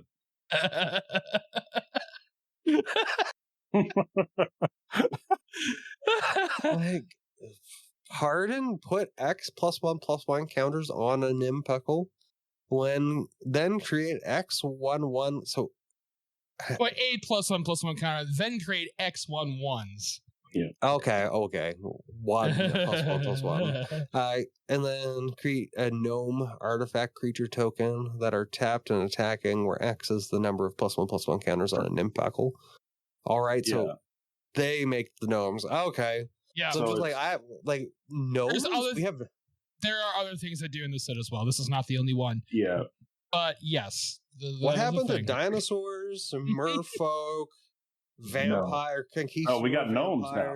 Now we got gnomes, man. But this card is actually really good. It's kind of like Ixalan, where like whenever you attack, you get an attacking creature with it. And this one gets bigger over time. Yeah, this gets bigger. So like you get 1, then you get 2, then you get 3, then you get 4. This could go into what's her face, Nagila. It's like a strictly better like Hero of Bladehold, basically. Like Would Hero this go just into puts Nagila two too? things into play. Is it warriors or soldiers that she cares about, or is it just humans? Or human soldiers. So yeah, Nagila, the CDH warrior soldier person. Oh, it's warrior, I think. warrior. Okay. I thought it was soldiers for some reason. I was like, this would be fantastic for that one because all I know they do is attack. Yeah, this card snowballs hard, so it's yeah, pretty, and it's just equal to counters on it. So if you put counters on it a different way, like you can get it really big you the get more. first time. Oh, that's funny. I'm gonna have to make it just to make gnomes. Fear my gnome army. The gnome army of just machines. You got to put Gimli in there. You'd be like, and take my axe. You gotta fling Gimli and be like, no, don't tell the elf. Speaking of silly stuff, how about this gigantic tortoise? I love it. Yeah. The shells, the shells, the temple. Yeah, it's literally the temple. He's just got a big butt. Yeah. So yeah, Edrock Tortoise is 3 and a green for a 0/6. He don't care. Turtle creature. As long as it's your turn, creatures you control have hexproof. Yeah, I like turtles. As long as your turn, your stuff has or your creatures have hexproof, and then each creature you control with toughness greater than its power assigns combat damage equal to its toughness rather than its power. So he actually attacks for 6, even though he's a 0/6. And so does the other stuff. That's solid. So you got like a 3/12 tree folk. Well, it deals 12 damage. But the other good thing too is that if you have stuff that actually, because there are some strange cards that have like higher power than toughness, it's not a downside though, because only if the toughness is greater. Mm-hmm. Many temples have strong foundations. Few are also wise. Yeah, we got a wise temple here. This card's just really cool. And it is actually, if you have the right kind of deck, it's actually pretty good. I love that they gave the turtle a crown too. Yeah, he's very kingly. He's a distinguished gentleman. Very distinguished, yes. He's probably lived for like 2 millenniums or something like that, knowing how turtles are. Yeah. Especially when you don't have to fear any enemies when you live in a cave. Well, I guess the bat's there. I mean, and the temple looks like the one that's like the blue god is on. So like, there you go. Maybe it just basks in the water. Yeah, exactly. Yeah, I like this card a lot. And obviously you have to have the right kind of deck for it to really work right. But if you do, it's pretty good. Next one we've got here is Braided Net. 2 and a blue for an artifact. Enters the battlefield with 3 net counters on it. You can tap it to remove a net counter from it and tap another target non-land permanent. Its activated abilities can't be activated for as long as it remains tapped. And then you can craft with artifact for 1 and a blue. And that's not going to get pronounced correctly. Braided Quipu?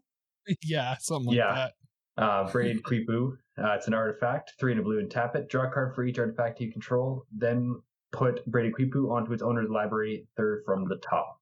It must be a Quipu. Must be some sort of dress from the looks of it. It's like a headdress or something, or maybe it's just head. Or sorry, not headdress. I guess it's this braided stuff, whatever. Yeah. So you can lock 3 things down, craft it into something, draw a bunch of cards, put it back in your deck. Do it again. Do it again. Do it again. And you do it again. Blue likes to do, though, repeatability. Yep.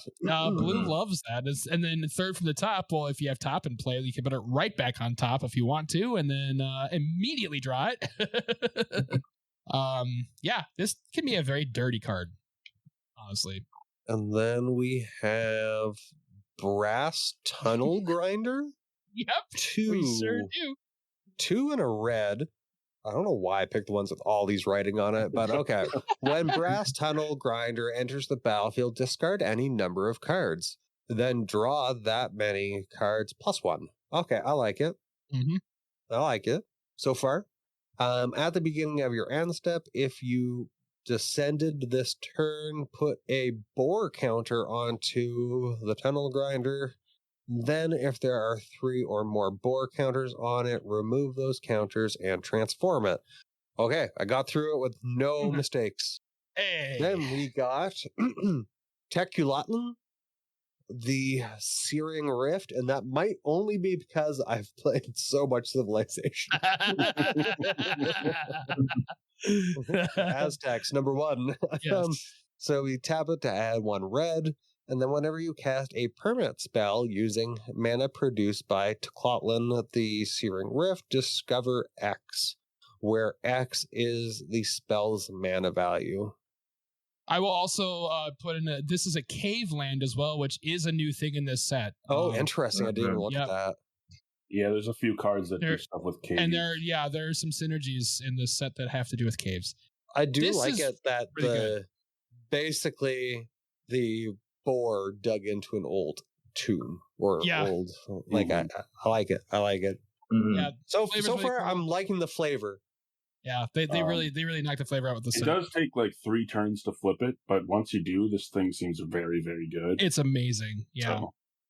So, you could also you just have infinite cascade on everything, pretty much. Yeah. Well, once a turn, but yeah. Or once a turn, but yeah. Oh, there's that staple again. Yeah. Because you have to. Well, if you avoid to untap it, then you can do it more than once. But Breaches a reprint? I feel like it is, but it could be different. Could be a different Breach. Not this version, no. No, this version, all right. Okay. All right, so yeah, Breaches the Goblin Pirate. 2 and a red for a 3/3 pirate with first strike. Whenever a pirate you control attacks, choose one that hasn't been chosen. Create a treasure. Pirate creature can't block. Exile top of your library. You can play it this turn. So I like all of those abilities. Yeah. Impulse draw, mana, pirates, get them all. Or target creature can't block. Like this is amazing in aggro because aggro wants all of these. Every single one. Mana to burn you more. You know, if they have a blocker, you make them so they can't block, and you swing them with your stuff, and then impulse draw. Yeah, really good. Right now, the card below Breaches. I saw it. Terrifying. It is terrifying. Once we get to it, but this is a really good card.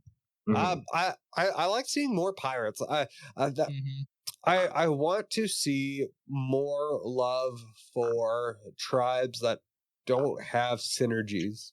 Yeah, that's definitely one of them. Yeah, right now. And they keep coming back with so much stuff for elves, humans, like all I know. It's like, do we things. really need more? Yeah, like, please, like spikes, worms, sapperlings, Kavus. Kavus. Oh my god, yeah. That's old.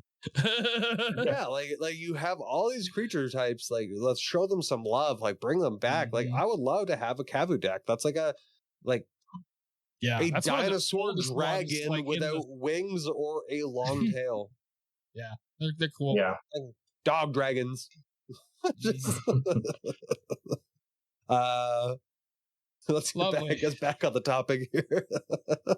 Bringer of the last gift. Lovely. Very scary looking bringer. I don't think I would want a gift from this guy. No, I don't think I would either. Seems pretty tainted. Who hasn't read one yet? I guess I can do it. All right, take it away. Bringer of the last gift. 6 black, so 8 total. It's a lot. For a 6/6, vampire demon creature with flying.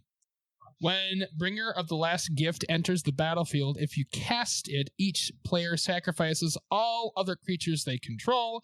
Then each player returns all creature cards from the graveyard that weren't put there this way to the battlefield. So this is an interesting card. I'm not sure how actually good this is, though, and it's very expensive. Yeah, as someone who plays black, I feel like if you in it for that effect, there's a lot of cheaper cards that do the same thing. For like 5 mana versus paying 8. Yeah.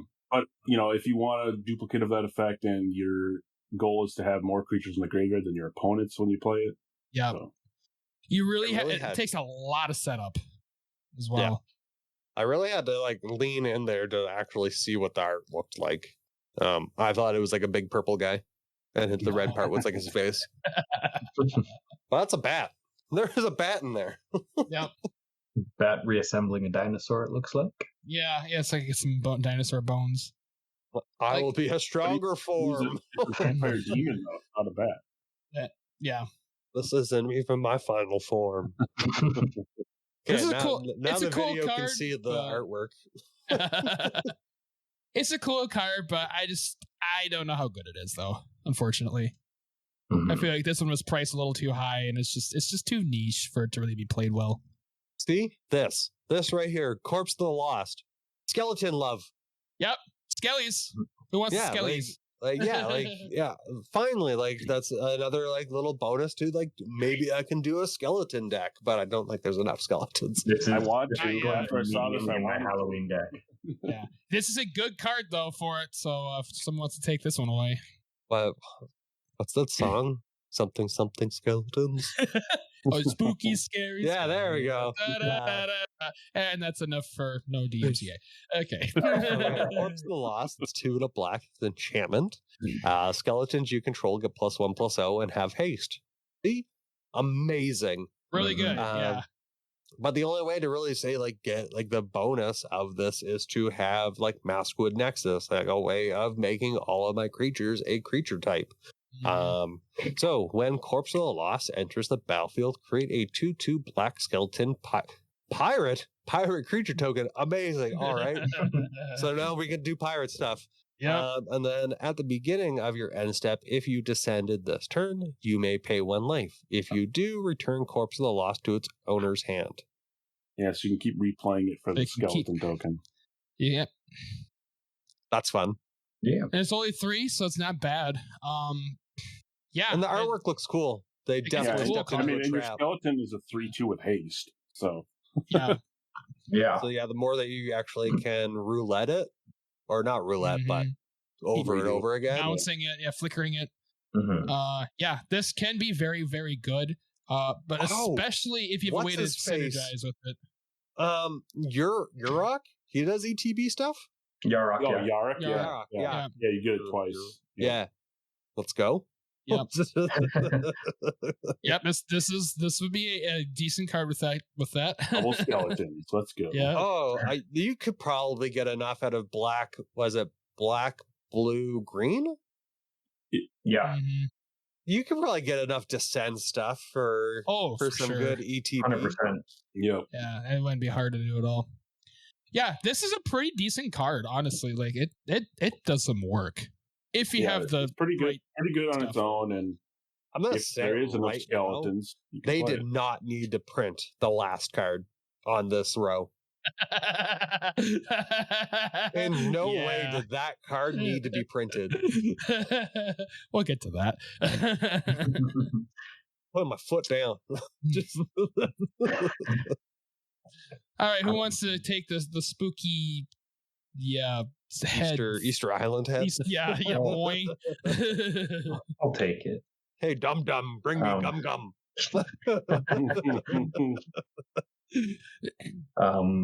We got Cosmium Confluence, 4 and a green, sorcery. You can choose 3. Choose the same mode more than once if you'd like. Search your library for a cave card, put it on the battlefield tapped, and then shuffle. Put 3+1/+1 counters on a cave you control. It becomes a 0/0 elemental creature with haste that is still a land, and destroy target enchantment. I don't like that last part. Everything else is cool. Yeah, you do have to have caves though, which I think there's only like there's 10 common and uncommon ones, and then there's however many rare ones. So like there's that one that the drill war turns into. Yeah, so and there's a couple other ones we're gonna see later. So they're very much diving deep into this synergy. I just don't know how much of it there is for this to be worth it. So what I'm getting from this is for 5 mana you can destroy 3 of Brian's enchantments. Yep. That's going to be the most chosen mode until caves are more supported, I feel. Which, just play, at that point, just play Aura Shards. It's better for 3, and you can do it as many times you want. Like, or the 3. Isn't there a 3 mana destroy all enchantments? Like, like Tranquility is technically better. You know, if you really want to destroy everything. I'm sorry. Gotta go to my safe place. Enchantment players. Yeah. I do want to see like caves getting more involved in Magic than I can say, oh yeah, this is a good card. But right now, I don't know. I think like Magic could really lean into caves, gorges, ravines, like oh yeah, they have so much stuff like land. Like valleys, like you can, like there's so much different stuff that I could think that you could do with it. Like crevices, crevasses, like that's. Yeah, I'm interested in seeing where this is gonna go, but right now it doesn't have enough support to really be, especially for 5. Like it's too much. Well, there's a cave directly below it. Yeah, like there are some, but there's not a ton. Like I said, I think there's maybe 12 or 13 total caves. Yeah. It's not enough for it to be really well supported. So here's that spooky card. Yeah, please take my new nightmare. The Deep Fathom Echo, 2 green and a blue for a 4/4 Merfolk spirit. At the beginning of combat on your turn, it explores, and then you may have it become a copy of another creature you control until the end of turn. Like ghosts are one thing, but then ghosts underwater are just thalassophobia, anybody? It's a merfolk spirit. Yeah, I'm fine. I don't need no underwater ghosts. Like, I'm good. This is like an episode of X-Files, I swear. So it ramps you, and you can turn it into your best creature for a turn.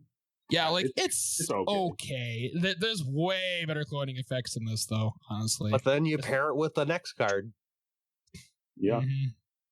Yeah. Like this what? I think Slothy hasn't read a card yet. Or no? Did you read the blow up my card? I read the blow up your card. I will angrily take this one. We got Deep Root Pilgrimage, 1 and a blue. Like the CMC on this is dumb, and Merfolk did not. Merfolk did not need the love to their tribe with this garbage powerful card. Whenever one or more non-token Merfolks you control become tapped, create a 1/1 blue. Oh, I thought it entered the battlefield. Never mind. But tapping still with... It's still good, yeah. with what is it, Kamena? The tap, like... Yeah, if you have a tap ability. Yeah, like it's just really... I just thought this was too strong to Sorry, cards are flipping on my screen on their own, so just wondering what's going on They'll here make a now. Merfolk with hexproof when you tap. Yeah, with a hexproof, because if it wasn't bad enough having tokens, they also can't be targeted. You'll get one by attacking with your Merfolks, and then if you have any tap abilities, you can get more. Yeah. Yep. Yeah, really good. Like, we were just talking about how, like, skeletons, pirates, all these other tribes don't have much love. Then they're like, oh, Merfolk, well, let's make this, because why not? It's like, come on. Constantly. Merfolk's literally a legacy deck. They don't need more help. Yeah, they constantly just give more and more powerful cards to like these really strong tribes, and they don't need it. Like, they really don't. Yeah, get out of here. Just yet another win more card for Merfolk. Oh, good. It's like the Brian's MTG pet peeve. Stop giving love to the stuff that's already loved. It's like, oh, you're my favorite child. Here you go. Oh, you?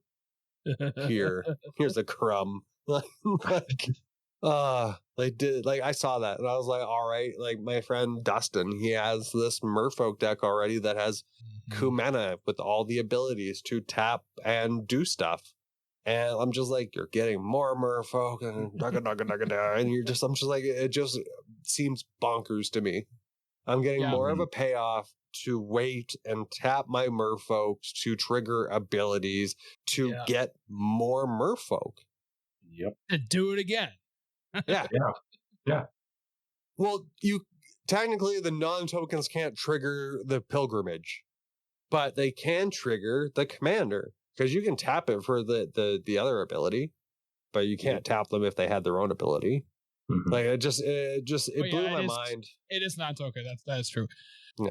But it's not hard to build around this at all. This is zero effort whatsoever. You will get huge you have a payouts. Merfolk deck.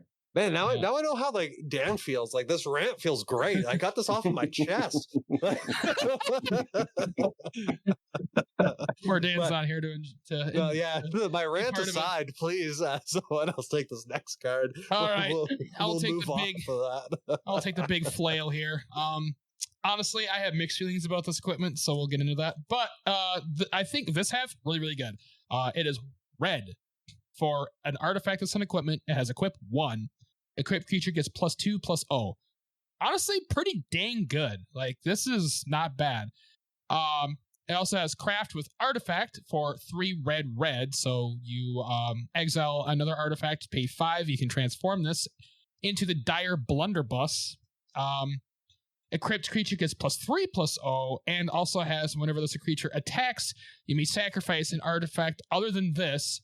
When you do, this creature deals combat damage equal to its power to target creature, and it also has equip 1. So that, I'm not sure if that's worth it. It's a sick, like, card and whatnot. I personally would just use the flail. Yeah, I do like the idea of crafting with other artifacts, like improvising and making a better weapon. Like, I think that's cool. But some of the abilities are a hit and miss. Like, the blunderbuss is really cool and whatnot, but I think it's unfortunately a miss though. Like, it's just not worth it. You have to pay 5, exile and then another sack artifact, something else. Hopefully, you just sack something you don't care an about. artifact just to trigger it. Like, so you need a lot of extra artifacts laying around. Like, sure, if you have, like, but I guess if you have, what's the one that makes the rocks? Like, or like ornithopters, like ornithopters you don't care, or thopter tokens you don't care about, then sure, you know. But the flail itself, I think, is pretty good. Like, +2/+0 for 1. Like, not bad. Like, when Cory and I were when Cory and I were talking about, like, this set, like Nodashi was like back in Kamigawa was like a staple equipment forever, and that wasn't even as good as this. I absolutely hated Kamigawa. That's like when I first stopped playing. I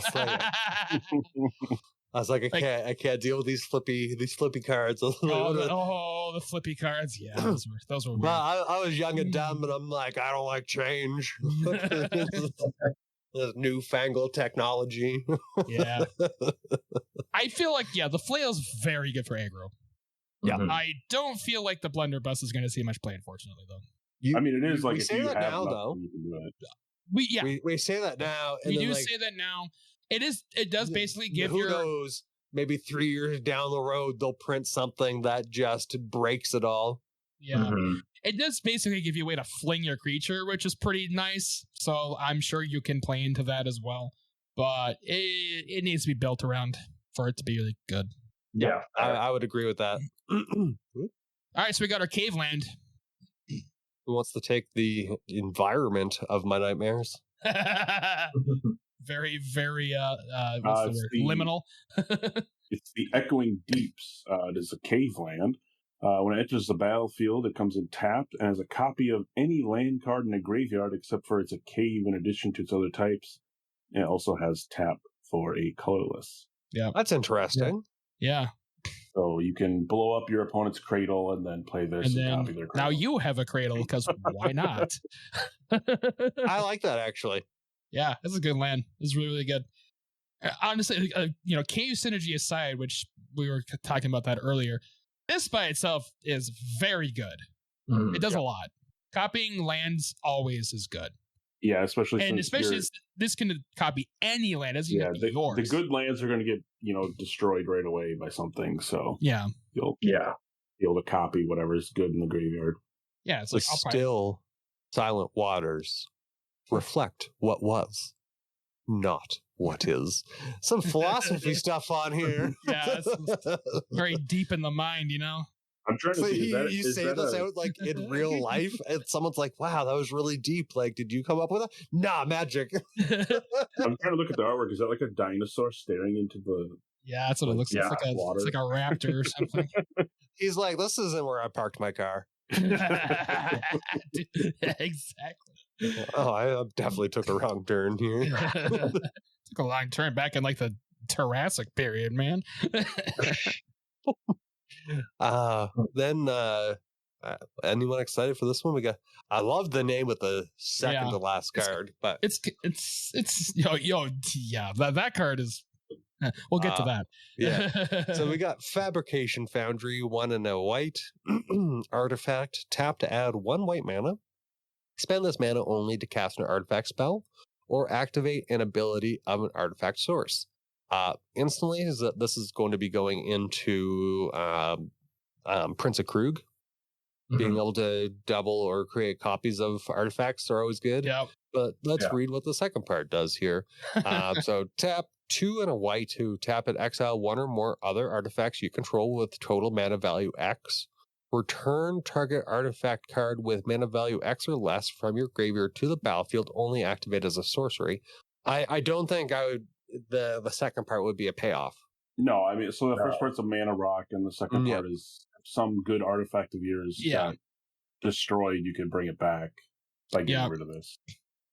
Mm-hmm. Which, I mean, most artifact decks, like if you have there's like Thopter Factory and whatnot, like makes a bunch of things that are literally just made to be fodder. So like you definitely can, and it's just a good way for security, basically. But the mana rock part of it is pretty nice, I think. All right. So yeah, now we have this card. Someone better say this aggressively. So we have Get Lost. Just 1 and a white for an instant. Destroy target creature, enchantment, or planeswalker. Its controller creates 2 map tokens. These are new. Yeah, new thing. So those are they're artifacts with you can pay 1 and tap it, sacrifice. Target creature you control explores, activate only as a sorcery. Yeah, so pretty good removal. It's like really almost like a better like Path, because like Path they get a land immediately into play, whereas this they have to pay mana twice to explore, and they might not even hit anything, So yeah. Plus, I can live out my inner Clint Eastwood and be like, "Get lost, get lost, get off my lawn." Yeah, this is just I don't want your Girl Guy cookies. Get your Thin Mints out of here. It's just a really good removal spell, honestly. The downside is not that bad. You remove their good planeswalker, and it also it targets planeswalkers too, which is also very good. Not all of them do that. And enchantments. And enchantments, also very good. Yeah. So Yeah. We did get a reprint. Yeah. Of the Growing Rights of the Itlamok. I'm not a fan of the artwork. I like it. I like the card, but I'm not the artwork is weird. It's I like that. It's like a mushroom seance. Yeah, I had someone play this against me in the early access, and I didn't realize it was a reprint because of the artwork was different. And I was like, "Wait, what is that?" And I'm like, "Oh, it is a mushroom seance. We are chanting to our roots." Literally. Yeah, that's a good card, obviously, because of what it turns into. Another cradle. Sure. Yeah. This again, amazing flavor right here. More pirate stuff, basically, or I guess pirate / like mining. Mm-hmm. Ho, hi ho, we're off to work we go. We hit the motherlode. Do do do. So I guess I said the day we got 4 because I was really wanting the next one, guys. Let's be honest, we got the dinosaur there, but I'll take this one. We hit the motherlode. We got 4 and 3 red. The sorcery. We discover 10. If the discovered card's mana value is less than 10, create a number of tapped treasure tokens equal to the difference. Yep.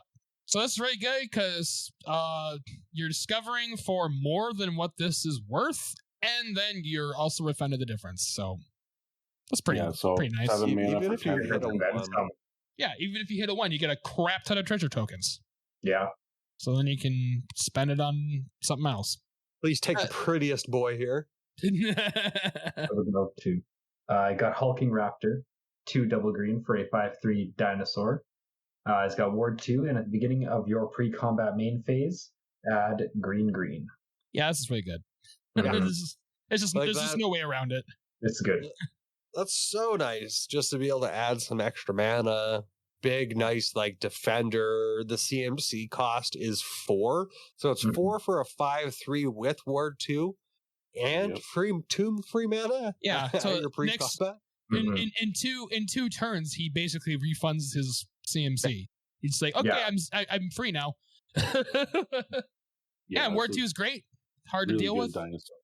You wanna bolt him. You gotta pay 5 or no, 3. Yeah, you gotta pay 3. It's like a normal human being. When I deal 3 watched damage, him rip, baby. I watched him rip a Phyrexian Dreadnought in half once. A few vampires will barely slow him down. I love the crest work on it. For a second, I didn't realize you were reading the flavor text. And I'm like, wait, who would rip the card Friction Dreadnought? It's a cool card. Yeah. That's hilarious. Blasphemy. The frills are incredible. Like the art in this is amazing. It's very well done. Who was that? Okay, sorry, I cannot pronounce his name, but him, he did a good job. Nestor Osadon Leal. Yeah, that's the artist. Good job. Good art. Very, very good art. Oh, I thought we were talking about like the next card. I was like, Inti? I was like, that's pretty easy.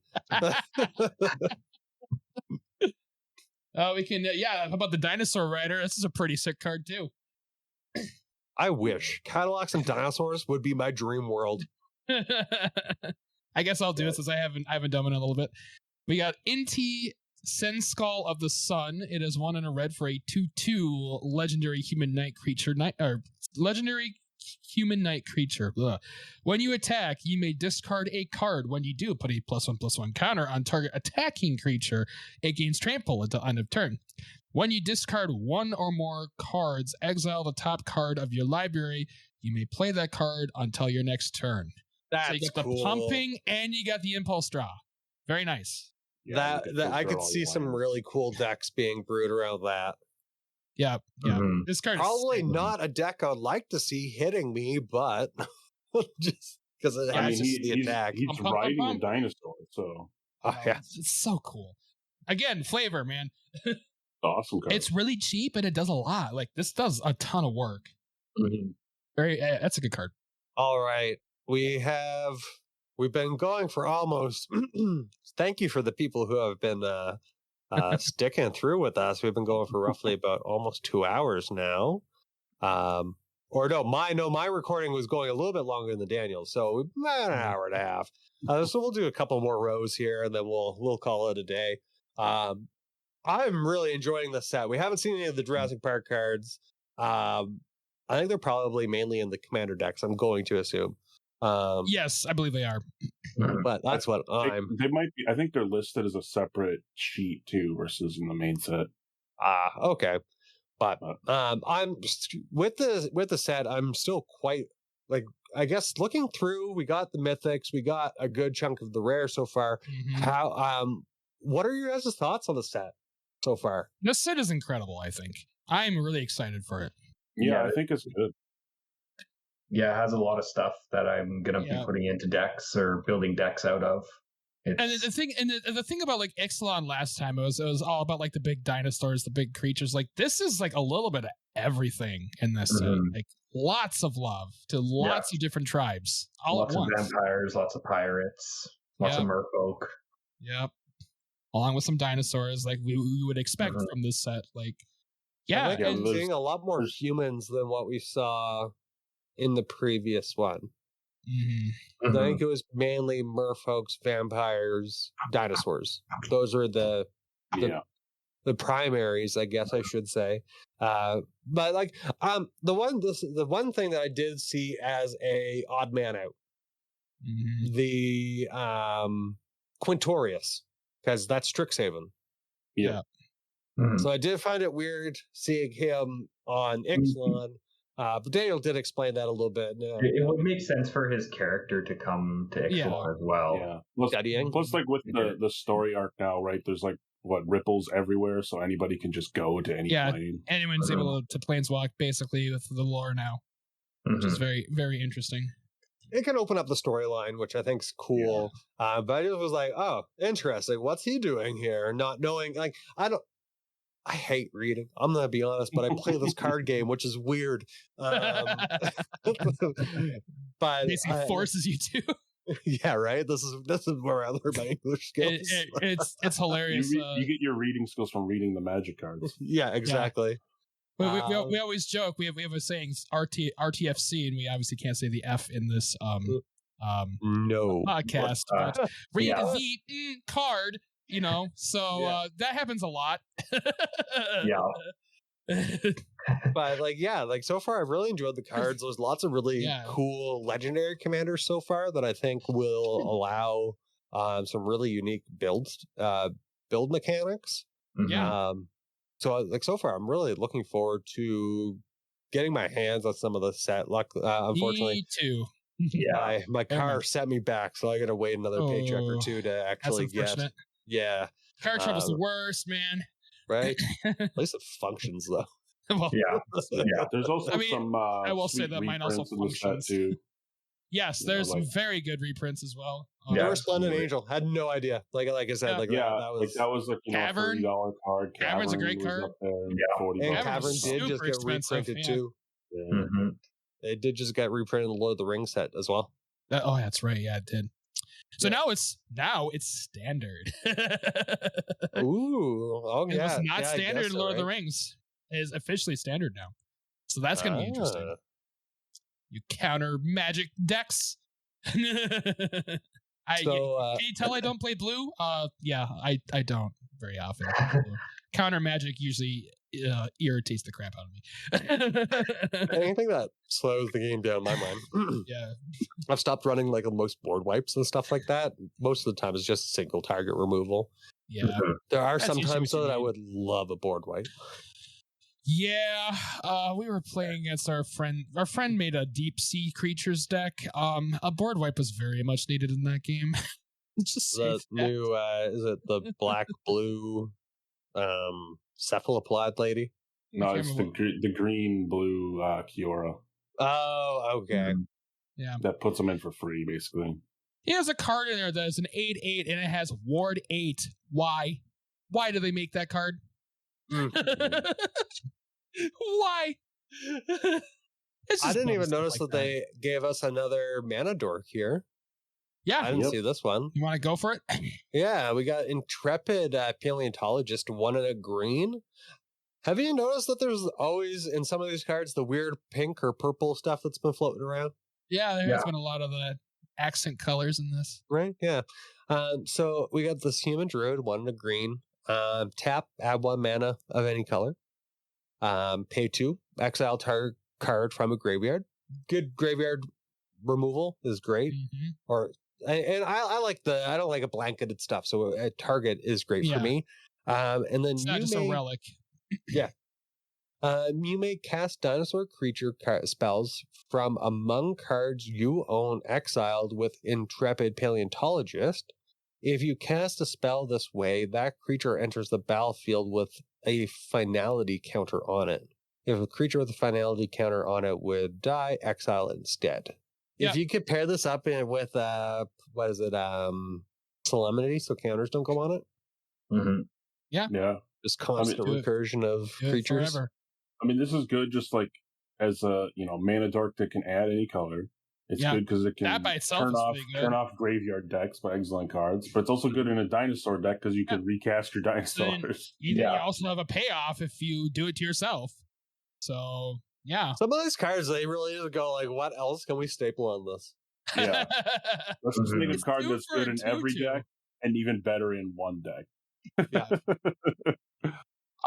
So yeah, that's a good card. I mean, yeah, just the Mana Dark Arlana is really good. Mm-hmm. In any kind of multicolored deck. No, I think like a lot of these cards, like I'm really excited to really, once the set gets out into people's hands and seeing what people are going to come up with. Like I play here with Slothy and Dan builds like a maniac. He plays a lot of cards, a lot of cards that I just never typically see. And he was talking about all sorts of stuff when we were doing the Doctor Who review. So yeah, and got a taste of that there. Then my friends Dustin and Jesse and them play a lot of degenerate kind of just fun stuff. Yeah. Like, and like we have our own home rule life, so we start at 60 life total, so we could like to see our games go a little bit longer. So you see some of those really dumb interactions, and so reading some of these cards, and you're just like, whoa, like what's someone going to do with this? So I'm really looking forward to it. I think this is going to be a really fun set. Like there's probably tons of other rares and stuff, like excellent cards that we haven't even seen yet, because they're packing a lot into these sets these days. Absolutely, yeah. There's a lot. There's a ton, and this set is honestly full of stuff. Yeah. Mm-hmm. Yeah. There's just a lot of good stuff in here. Like there's like if you scroll down a little bit to the P's, there's it's alphabetical. Boom, boom, boom, boom, boom. There is a card that synergizes with Atla Palani, literally called Palani's Hatcher, that literally is an engine for that deck. Because that deck needed help. Oh my. Oh yeah. Okay. So Palani's Hatcher. Please, okay. Slothy, take it. Yeah, go for it. Palani's Hatcher, 3 red and a green for a 5/3 dinosaur. Other dinosaurs you control have haste. When Palani's Hatcher enters the battlefield, create 2/0/1 green dinosaur egg creature tokens. And at the beginning of combat on your turn, if you control 1 or more eggs, sacrifice an egg and then create a 3/3 dinosaur. You get the 3/3 dinosaur and the search. Yep. Well, and the free dino off the top. Yeah. So it triggers both. So yeah, it triggers both. So I'm like, this card just is bonkers with that command. It's so good. Insane in that deck. Because I mean that was kind of the one thing the deck was missing, and this just puts it right on in. Yeah. Right away, right off the bat. That's crazy. It's disgusting. Can you imagine rouletting Palani's Hatcher in? Yeah. Oh man. That would be so good. I got 2 more eggs. Yep. It's really good. Also, if you scroll out a little more, there's some new manlands. They completed the set for that. These manlands are insane. They're really, really good. Yeah, the restless cards. Really, really good. Like the green white llama. It turns into a llama, which I think is hilarious, first of all. And then when it does, reach, really good. I can spit. Like it becomes a 3/3, and then when it attacks, your other stuff gets +1/+1. So it just blanket, gives you counters. Like, that's really good in green-white. Yep. Like, these lands are really good. They do it. I think that would instantly go into like Shalai and Halar as the land, because being able to put a +1/+1 on all of your other creatures you control. Never mind. It's not a counter. Never mind. Yeah. Mm-hmm. It's +1/+1 to end a turn. So not counter, but still really, it buffs your board, which is really good. Oh, and I really like the because the Aztecs have it's the something lines, or where if you see it from above, they outline animals and stuff like that. That's so I really what these are going off of. I really like that. Like, I like when some real life stuff can come into it. Like, There's the Dimir one here is really good too. Like, it's a 4/4 shark with Death Touch, sure, and then also mills a person. 4 cards. Yeah. These lands are good, man. Like, they're really, really good. This set just keeps giving. Like, these, there's these schooners, like pirate ships that are vehicles in this that are really cool as well. There's a couple of those. I like that, being able to add or go into the theme a little bit more. Yeah, I always love theme-eccentric stuff. Yeah, so like they really dove into the flavor of this. Like, the set's really cool, man. I'm super excited. Yeah. I cannot wait to play we could probably talk about this forever, and who knows, maybe we should just have a stream night where we just chat and go over our favorite Magic sets and stuff like that. That could probably be fun. We can sit and talk forever. Yeah. But with that, please thank you both for coming on today and that's really fun. Talking Ixalan, the Lost Caverns with us.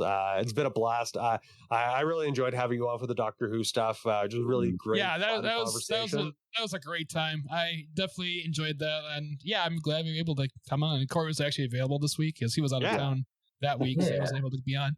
Well, I'm glad that you guys didn't really kind of get turned last night, and you were able to be back to record this morning. You had a concert. Didn't indulge too much. Yeah, the concert was fun. Yep. What concert did you go to? This is your type of concert, Slothy. Yeah, Theory of a Dead Man, Santa Sonia, Skillet was the bill. Yeah, decent.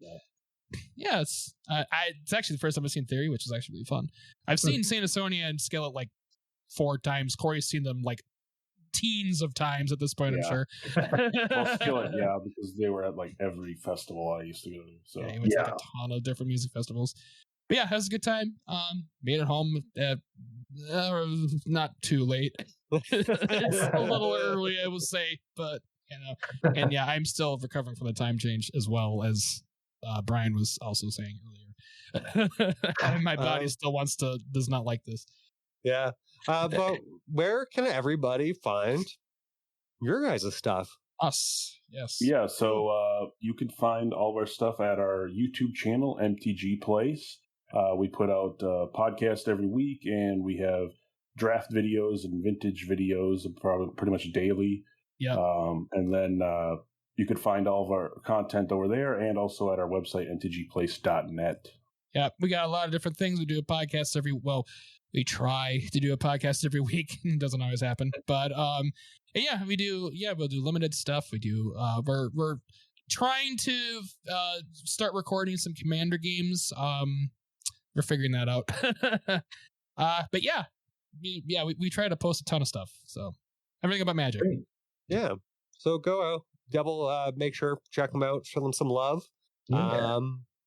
And Dan, if you're here, hit that music.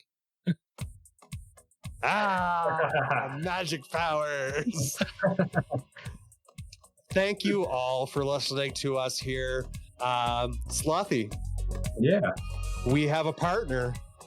Where can they go and get some good cheap or not cheap cards, but expensive cards? Wow. Not that expensive. You're looking for some expensive cards for not that expensive, as Brian said. You can go to Abyss Proxy Shop. Use our code IT99, get some money off. The cards are super good quality. I ordered from them myself. You can see if you're watching the video, Brian has got some as well. And yeah, I'm really happy with them so far. I'm gonna build me Shiny things something. Like I don't know if he does foils, but we should find out. I think he does some foil. Okay. Nice. I think. Yeah, IT99 for 15% off. And make sure to find all of our content at intothe99.com, our weekly podcast, our YouTube channel with all the videos. And we're also starting off with Brewing It Live, coming back on a bi-weekly schedule.